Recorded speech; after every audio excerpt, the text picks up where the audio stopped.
It is certainly my distinct honor this evening to present as our speaker the president of Florida College, Brother Bob Owen.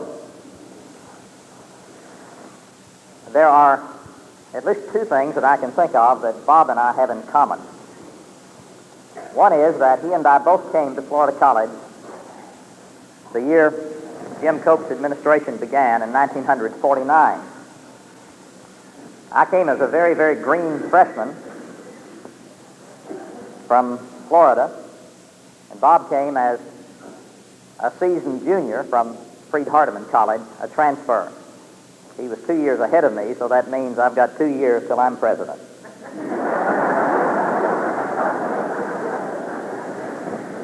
It's good that one of us made it, though. Another thing that we have in common is that Bob and I have lived in the shadow of giants.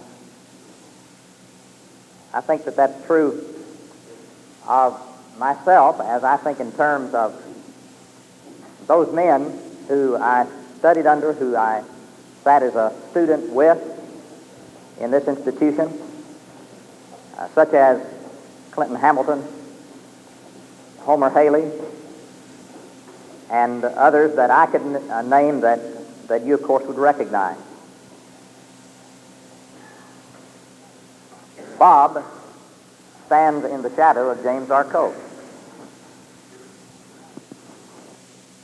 I want to tell you, however, that he casts his own shadow. I have chatted with numerous of the faculty members. We're very grateful for the sweat and blood and tears that Brother Cope gave to Florida College and in service to the young people of this institution, your children and mine. However, things are going well at Florida College. We faced problems as you faced with recession, but we have a firm and a dedicated leadership, and we feel very optimistic with Bob Owen as president of Florida College. But I want to say one thing in particular about Bob that speaks more than I'm able to say concerning him. He has preached the gospel faithfully since he was a young man in school. He began teaching at Florida College in '52,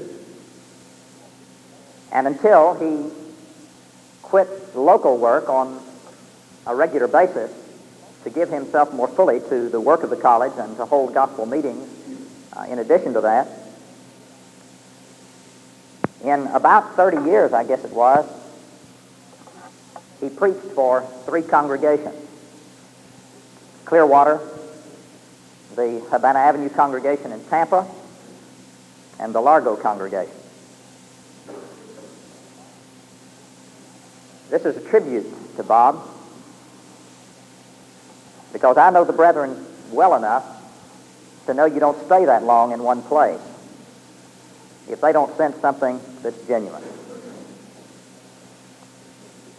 He has loved, he has worked hard, and there are people all over this area that are members of the body of Christ because of his influence.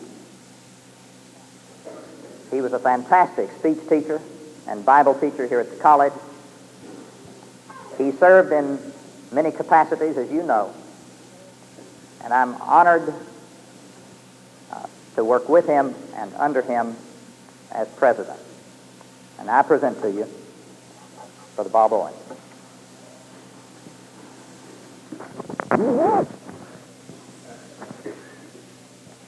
I heard on this campus several years ago a fellow say that there are 3 things in life that are impossible to do: climb a fence that leans toward you, kiss a girl that leans away from you, or live up to the careless introduction of a good friend. I'm appreciative for the kind things that have been said by Brother Curry. I'm just glad that when he was enumerating all of those things from the early years, I was afraid he was going to include the times when Janelle and I and he and Shirley were double dating together. And I was afraid that wasn't an area that we needed to spend a whole lot of time on tonight.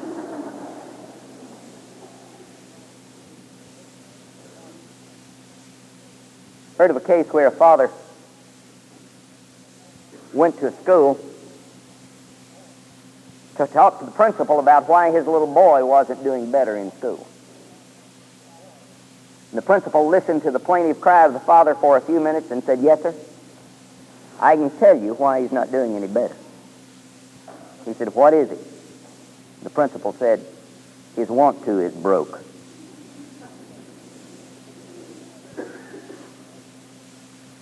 In our day, the word motivation has taken on a rather bad connotation. For most of us, when we hear somebody talk about a motivator, it's some kind of a shyster. When we hear about motivation, we think maybe of the super salesman or of some high-powered promotional activity that's going on. But the fact of the matter is, brethren, everybody does whatever he does for some reason. We're all motivated. We don't do anything without something that prods us to make that decision and to take that action. Those who are familiar with the Scriptures are well aware that the Lord uses both the extremes of an appeal of fear, punishment in hell, and the reward of heaven to appeal to people. Those are motivators. The man who is appealed to escape the horrors of hell is being appealed to on the basis of his motive. It's not demeaning when you're motivated. It's not demeaning when you recognize that there are motivational factors in your life. Though he had no fear of hell, the Son of God himself was motivated. In Hebrews 12:2 it says, "Who for the joys that were set before him endured the cross, despising shame." The Lord himself was motivated by a desire to serve his Father. He was motivated because of the promises that he knew that were resting in the hands of God and that would be given to him. In 2 Corinthians 5, in verse 10, Paul says we must all appear or stand before the judgment seat of Christ to receive the things that were done in the body, whether they be good or evil. I've used that passage many times. I'm sure you've heard it many times. Frequently we hear it and use it toward the close of a sermon. When we're winding down and the brethren are finally breathing a sigh of relief, and we're about to extend the invitation song, and we allude to the fact that we've got to stand before God, and that's a legitimate use of that passage. We will answer to God. And there's nothing wrong in appealing to people on the basis of fear. The very next verse says, "Knowing therefore the fear or the terror of Jehovah, we persuade men." But brethren, 2 Corinthians 5 and verse 10 is not just a casual insertion of a warning about judgment day and hell. 2 Corinthians 5 and verse 10 is a climax. It's a conclusion. And rather than being a fearful, tearful warning of hell, it's really the conclusion of a whole line of thinking that Paul had shared with the brethren, saying, look at the good things that God has in store for us if we love him and do his will. I want to talk with you tonight for a few minutes about Paul's motivation and the factors that he wanted to share with us in a hope, in an appeal that we would be motivated to truly give our lives in service to God. I can think of at least 3 reasons that I ought not be speaking tonight. One is my own limitation, inability. Maybe I'm like the guy that went to the psychiatrist and said, "Doc, I don't have an inferiority complex, I'm just inferior." Well, I can think of so many others who could do well. The second reason that I can think of that perhaps I ought not be speaking tonight is that Nearly every speaker who's dealt with the book of 2 Corinthians has gotten up and said, now this is a neglected book. Nobody's paid any attention to this, and I'm dealing with things that nobody's ever thought of before, apparently. Exaggerated a little bit, you know. But the passage that I'm dealing with is used quite frequently. Though unfortunately, 2 Corinthians 5, which is part of this text tonight, is most frequently heard in funeral sermons, and most frequently used simply as a consolation to the bereaved that there is life beyond the grave. And that's not a misuse of the passage, that's the promise of the Lord, but it's an abuse of it to lose sight of the fact that that was really a part, not just of consolation at the time of passing. It was really a part of Paul's thrust to say to brethren, here's the way you ought to be living now. Third reason that I question as to whether I ought to be speaking is that practically everything I want to say has already been said by somebody during the course of the lectures already. And had been said far better, I'm sure, than I would be able to say it. It's kind of like the fellow that said, it's an old joke, but I want to hear it again. Well, there's some of these points that are good enough, I'd like to hear them again. So I'll try to share them with you, and I'll try to be brief. I know it's Wednesday night. I know you've already heard somebody else. I know you've had a busy day.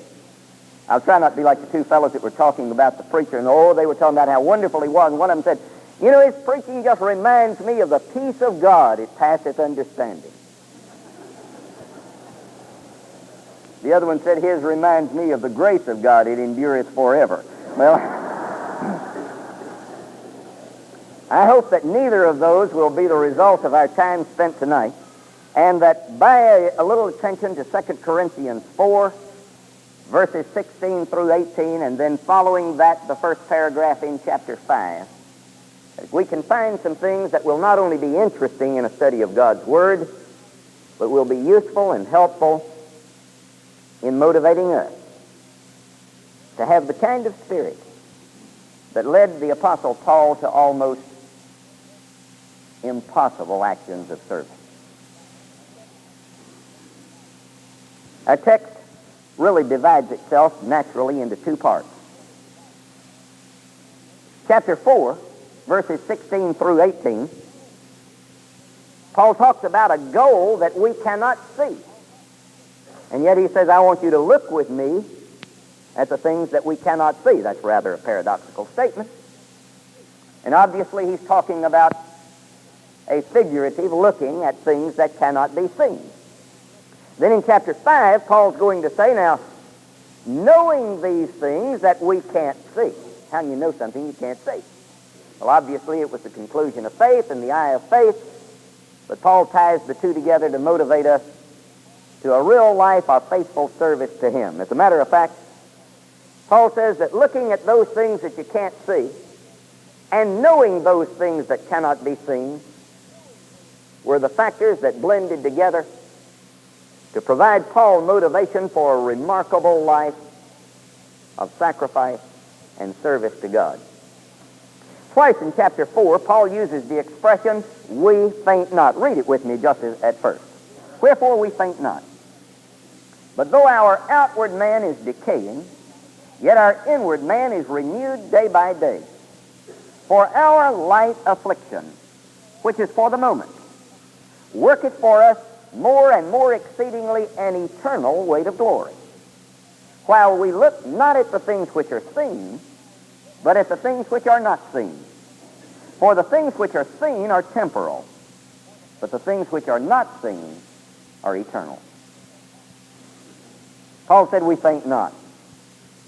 He wasn't talking about some melodramatic act of the blushing maiden putting her hand to her head and sinking to the couch or falling into the arms of the waiting hero. Paul had just talked about terrible problems that he had faced. He had just alluded to the resurrection.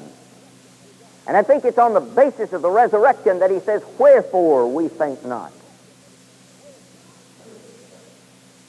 But he had used words like pressed, perplexed, pursued, smitten down. And in spite of those things, and in spite of all that was conjured up by those terms, Paul said, we faint not.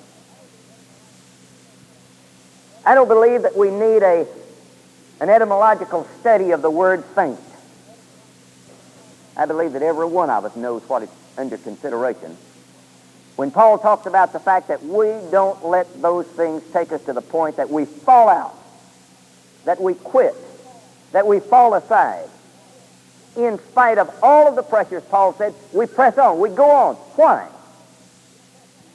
In the passage, he makes several contrasts. He says, we look at things that you can't see. And he says, we don't look at the things you can see. Obviously, the things you can see are the material things of this world, and the things that most of the people of the world are going to look for and seek for. Paul said, that's not what we look at. What captured his attention? Paul says, first, for though our outward man is decaying. Let me tell you, friend, there's a great deal of emphasis on living, a great deal of emphasis on life. All these little babies that you see around here, and all of us thrill to the birth of a new child. And all of us are impressed by it, and we sometimes think about, oh, look what all is in front of them. Stop and think about the reality that baby was born into a dying world. Sometimes we let Madison Avenue psych us into the thinking that, why, if we just take Jane Fonda's exercise program and eat enough of Homer Haley's wheat germ, we can live in the Pepsi generation forever and never worry about anything. But it doesn't work like that. Everything you know about in this world's got an end to it. Used to preach out on plains in West Texas, and they bragged about how flat the ground was. They said the cotton rows didn't come to an end. They'd come down there, cross, and keep going. Well, I don't know how flat the land was or how long those cotton rows ran, but follow them down, and somewhere you'll find an end to it. You don't know anything in this world that doesn't have an end to it. And that little baby born into the world is born into a dying world. That little baby that faces life has got the assurance of death. There's a marvelous lesson for us. In a story that I've heard about Brother Gardner Hall, Sewell's dad. Brother Hall suffered a long illness before his death. He was at the point of death repeatedly. Several times his condition was bad enough, I know that the family was summoned together, and everybody was expecting the message that he had died. Several times, even though he'd get that far, he'd revive and have some more good days.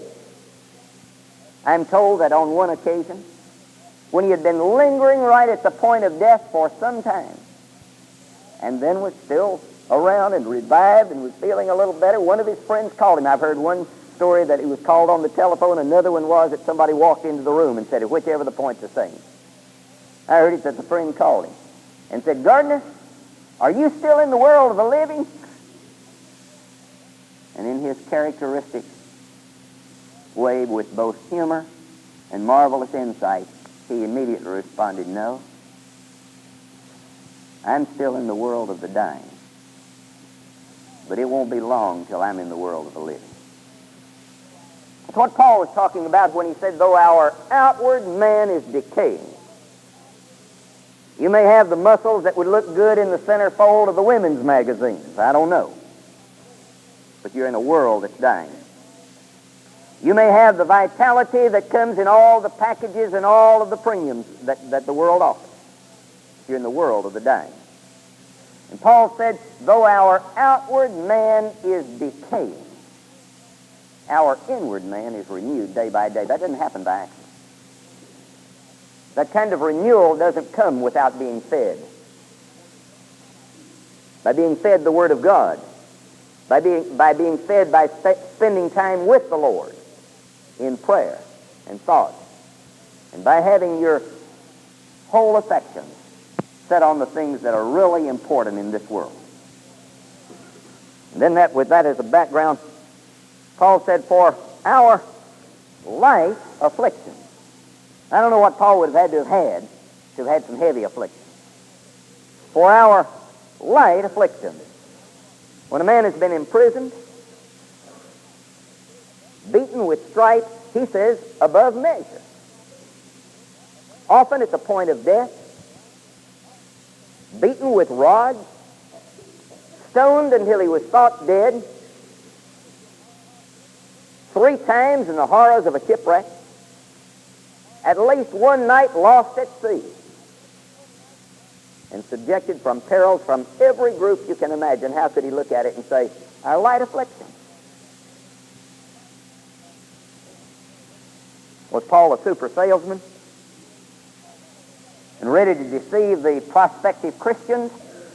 Unless they get afraid that some horrible thing might happen to them, he only told them the good things about the Lord. Is that it when he said our light afflictions? I don't want to tell you about the bad things that have happened. That's not the answer. Because Paul, just like the Lord, warned the brethren about the things that they would have to face.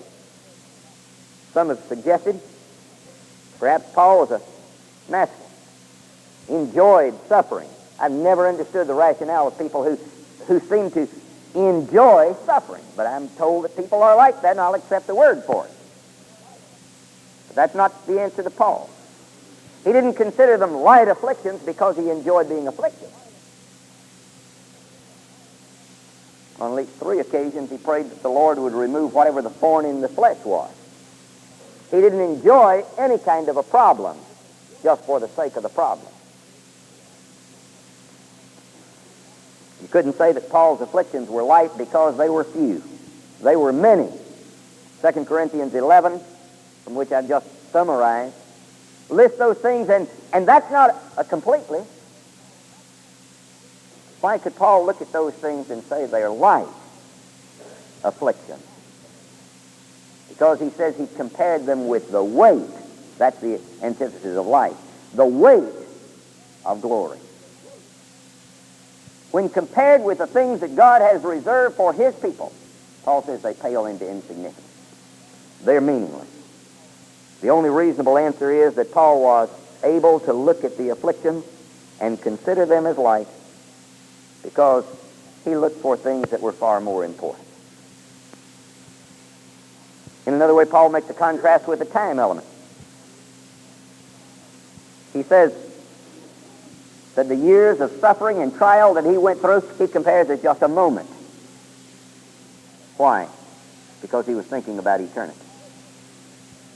You see, Paul was comparing the spiritual with the physical, the seen with the unseen, and he said when you look at all of that, and you get your affection set on things like he pled with the Colossian brethren, on things above and not on the things of the world, Paul said these things of the material world don't matter that much. How many times have you, as gospel preachers or faithful Christians, had somebody explain to you that the reason that he doesn't go to church anymore is because he lost his job, and if the Lord's going to let him suffer like that, well, he didn't want him part with the Lord anyway. How many times have you heard somebody say, well, if the Lord's not going to see to it that I have good health and good prosperity and all of that, surely you don't expect me to worship and serve him. Paul took the occasion of his physical sufferings and his physical wants not as an evidence that he ought not serve God, but as proof that he ought to serve God. Paul's conclusion was, those things prove that this world is not worth fighting for. That's the same arguments made in the wisdom literature. Study the book of Ecclesiastes. It points out the fact that this world is not always fair. It points out the fact that this world will not ultimately gratify. And the conclusion is, that's the very reason you'd better believe in God. That's the very reason you ought to be serving God, is that this world is not worth that much. We get our perspectives out of order and make a God out of this world. Paul's affirmation that we faint not is explained when he says, while we look not at the things that are seen, but at the things which are not seen. The use of figurative language is obvious. On the one hand, Paul says we cannot see the things of eternity. At the same time, he says those are the things we look at. He wasn't in man for the physical world. He wasn't deprecating the physical world. Meyer says that these verses contain the philosophy of the Christian's view of affliction. I think this is a good statement. He says, it does not deny the reality of earthly sorrows or underrate their power, as did the Stoics. But after allowing them all their force, calmly it says that they dwindle into insignificance when compared with the exceeding and eternal glory to which they lead. That's a good statement from Meyer, not near as good as the one Paul put in 2 Corinthians 4. And that's exactly what motivated him was, I'm not looking at the material things of this world as the end and as the goal. I've got my eye set on the things that are above, that are eternal, that you can't see with the human eye, but that are worth giving everything for. In chapter 5, Paul continues the theme. Though he moves on to affirm different terms, things that we know, listen to the language, for we know that if our earthly house of our tabernacle be dissolved, we have a building from God, a house not made with hands, eternal in the heavens. For verily in this do we groan, longing to be clothed upon with our habitation which is from heaven. If so be that being clothed we shall not be found naked. For indeed we that are in this tabernacle do groan, being burdened, not for that we would be unclothed, but that we would be clothed upon, that what is mortal may be swallowed up of life. Now he that wrought for us this very thing is God, who gave us the earnest of the Spirit. Being therefore always of good courage, and knowing that whilst we are at home in the body, we are absent from the Lord, for we walk by faith and not sight. We are of good courage, I say, and are willing rather to be absent from the body and to be at home with the Lord. Wherefore also we make it our aim, whether at home or absent, to be well-pleasing unto him. For we must all be made manifest before the judgment seat of Christ, that each one may receive the things done in the body according to what he hath done, whether it be good or bad. Paul's appeal is to those things that we know through the eye of faith. Death is obvious. Paul knew that. And the passage is not making any attempt to be a lengthy description or a full description of what eternity is like. Paul passes that over and says, we don't know what it's like. All we know is we've got something out there. In a parallel passage in 1 Corinthians 15, Paul admits that we're going to be changed in a moment, in a twinkling of an eye. And if he's still left, he'd be changed. So this world is not it. The Bible really doesn't go into any description of what we're like beyond the grave. Unfortunately, sometimes we've read this passage in 2 Corinthians 5, and have spent our time trying to figure out what that new habitation's like. And that's not the point. The point in this passage is that we ought to have the courage to withstand whatever pressures come along today, because we have the promise of life over there. Paul's answer to it is in verse 9. Wherefore also we make it our aim, whether at home or absent, to be well-pleasing unto him. That was Paul's conclusion. We make it our aim. We're determined to serve God and to do those things that are pertaining to eternity. Why? Because the material things of this world do not gratify. The material things of this world do not last. And God has given us a promise of life everlasting, and that's where our aim ought to be. Other things could be said, perhaps should be said about that passage. But just suffice it to say, Paul said, I am always of good courage. He doesn't answer all the curiosities that we might have about the other world. He doesn't answer the curiosities about whether you'll know your friends. He doesn't answer the curiosities about what will the body look like.